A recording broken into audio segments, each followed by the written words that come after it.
Hello, this is Module 1 about STEAM formative assessment. In this module, we will talk about the different types of formative assessment and the ways you can best create formative assessment aligned to your STEAM units. So first, we're going to begin with a discussion on what formative assessment should look like in your STEAM assessment. So first, it should be embedded. What this means is that it's connected to both the learning objectives and embedded throughout the learning tasks.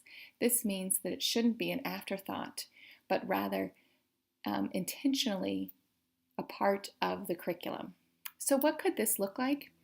Often we speak of what we call check-ins, and these are times when you check in with students to figure out their progress in the STEAM unit. This could be a short quiz. This could be a small group discussion. It could be a reflection. Often we like to use technology to check in with students, such as Socrative, Google Forms, or Kahoot quizzes. The reason we really like technology to use for check-ins and formative assessment is that it's immediate feedback, which really helps to see where our students are right at that moment. The last thing that the embedded feedback could be specific rubrics tied to the unit. So this could be skills that we're really looking for students to have and pieces that they can work on throughout the units that build to their final projects or final presentations. So why is embedded formative assessment so important? This is so that you know where your students are during the learning process.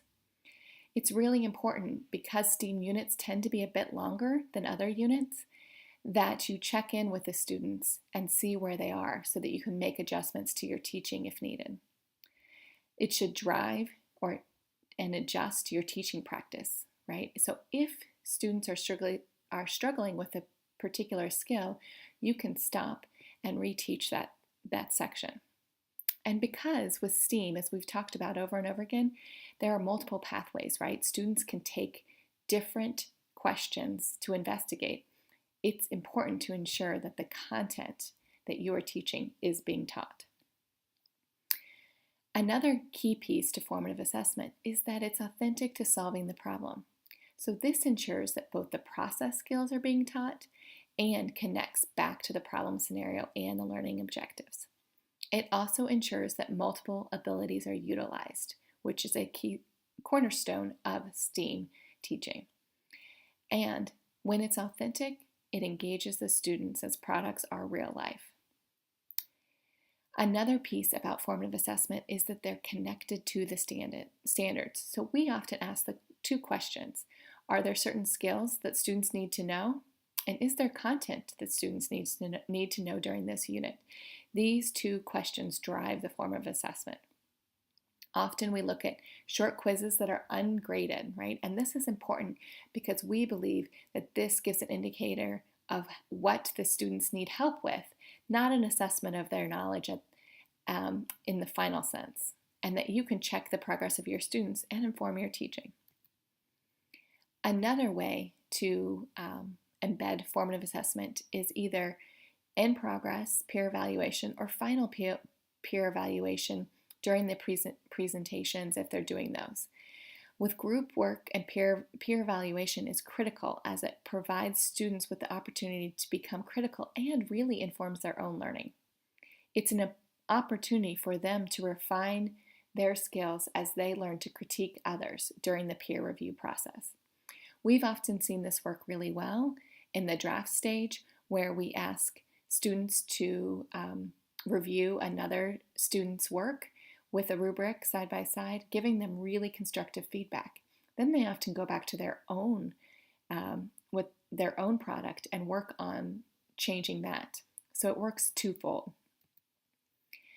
Another way to embed formative assessment is student reflection. This is really important. Self-assessment is a tool that helps with metacognition, helps students think about the way that they learn best. It offers an opportunity for refinement in their thinking. And both help students to know how they know what they know, which is a really important life skill. There are several ways you can incorporate student reflection. These could be journals, reflection questions, so using Google Forms is one great way, or a section on the rubric for self-assessment. And this is something I often did, where I literally just put a column next to the final grade where I asked them to self-assess using the rubric that I would then grade them on. Most importantly, formative assessment should inform your teaching. The goal should be to check in on students' understanding and make changes to your teaching.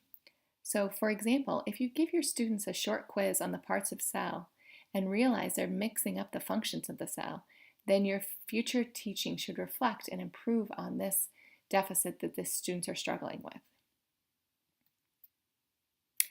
So, the most important question that teachers often are worried about is, how does this translate to standardized tests?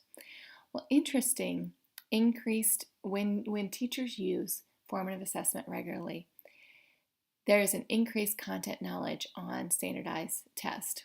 Compared to traditional classes, students who undergo PBL, which is a part of STEAM, and teachers use formative assessment, they do better on assessments of content knowledge.